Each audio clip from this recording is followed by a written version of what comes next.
পয়গম্বর মুসা নবী আল্লাহর কাছে কথা বলার জন্য যাচ্ছে, এমনি একজন ধনী লোকের সাথে সাক্ষাৎ। ধনী কয়, মুসা রে, ও মুসা, আমার এত ধন হিসাব রাখতে পারি না, আল্লাহরে জিগাইবানি কি করলে আমার ধন কমবে?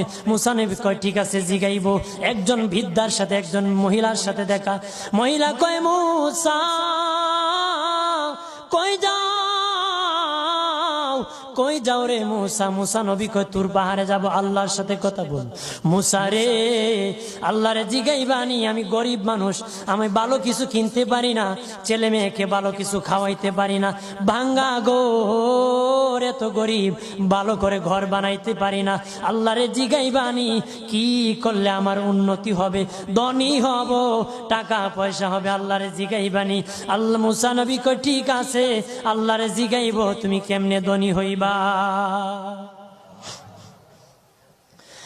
আল্লাহ নবী মুসা নবী তিন রাস্তার মোড়ে যা দেখে একটা লোক বসে আছে, তার দুই হাত নাই, দুই পা নাই, দুই হাত নাই, দুই পা নাই।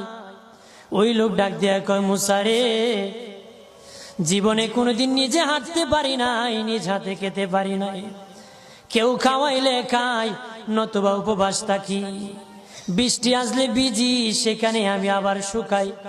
ও মুসা, জীবনে কোনো কাজে দুনিয়ার লাগি নাই, আল্লাহরে জিগাইবানি কোন কারণে আমারে বানাইছে? আল্লাহ কয়, জিগাই মনে। মুসা নবী কয়, আল্লাহরে তোর পাহাড়ে মুসা নবী, মুসা ছিল কালিমুল্লাহ, কথা বলার প্রেম ছিল, কথা বলতো, কথা বলার প্রেম ছিল। কথা বলতে বলতে শেষ দিকে আল্লাহ গো, আসার সময় তিনটা লোক আমার কাছে প্রশ্ন করেছে। একজন লোক হলো ধনী, কিভাবে তার ধন কমবে গো? আল্লাহ বলেন, মুসা রে,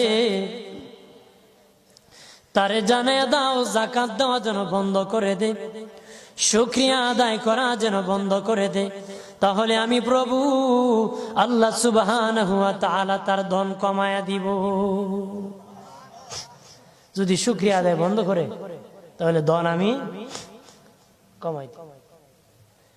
এরপরে মুসা নবী বলে, ও মালিক, আল্লাহ একজন মহিলা বলেছে তার গরিব মানুষ গরিবী হালত যায় না, যত ইনকাম করে তার একটা ভাঙ্গা ঘর, ভালো ঘর বানাইতে পারে না গো। ও প্রভু, কি করলে তার ঘর উন্নতি হবে, তার অবনতির থেকে উন্নতি হবে?